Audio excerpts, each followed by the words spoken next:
Lo que eres, yo fui. Lo que soy, tú serás. Roma. Año 1525. En medio de la corrupción más absoluta de la Iglesia Católica, un monje italiano llamado Matteo Damasio hace algo que nadie esperaba. Abandona su convento. Se pone un hábito raído con una capucha puntiaguda. Y empieza a caminar descalzo por los caminos de Italia predicando entre los pobres, los enfermos y los moribundos. Las autoridades religiosas lo persiguen. Lo consideran un rebelde. Un peligro. Pero la gente lo sigue. Porque Mateo no predica desde un altar de mármol. Predica desde el barro. Y así nace la Orden de los Hermanos Menores Capuchinos. Su nombre viene de esa capucha característica que llevaban. En italiano, cappuccio. La misma palabra que siglos después daría nombre a una bebida que toma el color del hábito marrón de estos monjes. Sí. El capuchino que bebes por las mañanas lleva el nombre de esta orden. Pero lo que esta orden hacía en sus sótanos no tenía nada de reconfortante. Los capuchinos se extendieron por toda Europa en pocas décadas. Y lo hicieron de una manera que ninguna otra orden religiosa había intentado antes. No construyeron catedrales monumentales. No acumularon riquezas. No buscaron el poder político. Hicieron exactamente lo contrario. Se instalaron en los barrios más pobres de cada ciudad. En las periferias. En los lugares donde nadie quería estar. Cuidaban enfermos durante las grandes plagas. Enterraban a los muertos que nadie reclamaba. Daban de comer a quienes no tenían nada. Pero había algo más en su espiritualidad que los hacía diferentes. Una práctica que el mundo moderno considera perturbadora. Y que ellos consideraban la más sabia de todas. La meditación diaria sobre la propia muerte. Cada monje capuchino dedicaba tiempo todos los días a contemplar su propia calavera. A imaginar su propio cadáver. A preguntarse si lo que había hecho ese día merecía el tiempo que le había costado vivir. No por masoquismo. Sino porque creían, con absoluta convicción, que solo quien acepta que va a morir puede decidir cómo quiere vivir. En latín lo llamaban memento mori. Recuerda que morirás. Dos palabras que los emperadores romanos ya usaban siglos antes. Y que los capuchinos convirtieron en el centro de toda su existencia. En 1626, el cardenal Antonio Barberini, hermano del Papa Urbano VIII, funda en Roma la iglesia de Santa María della Concesione. Y toma una decisión que nadie había tomado antes. Ordena que los restos de los monjes capuchinos que vayan muriendo no sean enterrados en tierra, sino trasladados a las capillas subterráneas de la iglesia. Y colocados. Con cuidado. Con arte. Con intención. El primer traslado es inmediato. 300 esqueletos de monjes capuchinos que habían muerto en otras partes de Italia son desenterrados y llevados a Roma. En carros. De noche. Y durante los siguientes 200 años, cada vez que un monje moría, sus hermanos repetían el mismo ritual. Lo lavaban. Lo vestían con el hábito. Lo exponían durante 3 días para que la comunidad pudiera despedirse. Y luego bajaban a la cripta. Y lo incorporaban a la decoración.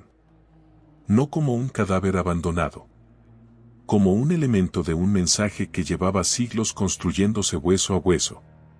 Un mensaje dirigido a todo el que tuviera el valor de bajar a leerlo. Lo que encontrarás si bajas a esa cripta no tiene parangón en el mundo occidental. 6 capillas. Cada una con un nombre. La capilla de las tibias y los fémures. La capilla de los cráneos. La capilla de la pelvis. La capilla de las lámparas, donde arañas hechas completamente de huesos humanos cuelgan del techo. Y la más pequeña de todas. La capilla de la resurrección. Donde un esqueleto completo, con su hábito marrón intacto, flota sobre una hornacina con los brazos extendidos hacia arriba, como si estuviera a punto de alzar el vuelo. Pero hay un detalle que muy pocos guías mencionan. En el centro de la última sala hay un niño. Un niño noble del siglo XVIII, cuyos padres pagaron al convento para que su hijo descansara entre los santos.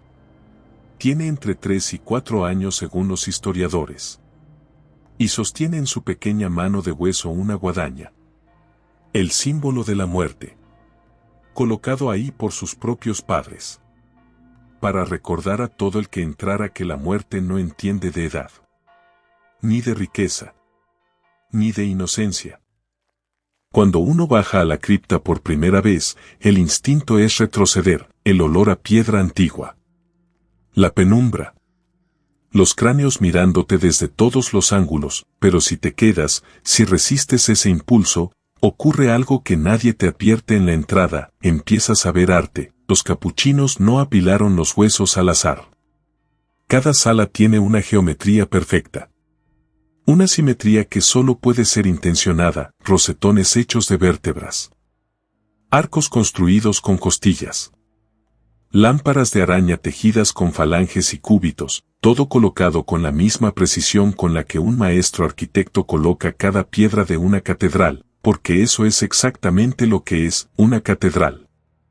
Solo que construida con el único material que los capuchinos consideraban verdaderamente eterno, los restos de quienes ya habían cruzado al otro lado, y mientras caminas entre esas salas, entre esos huesos que fueron personas que amaron, que sufrieron, que rezaron y que murieron, empieza a desvanecerse algo, el miedo, y en su lugar aparece una pregunta que no puedes ignorar: ¿qué harías diferente si supieras exactamente cuándo vas a morir?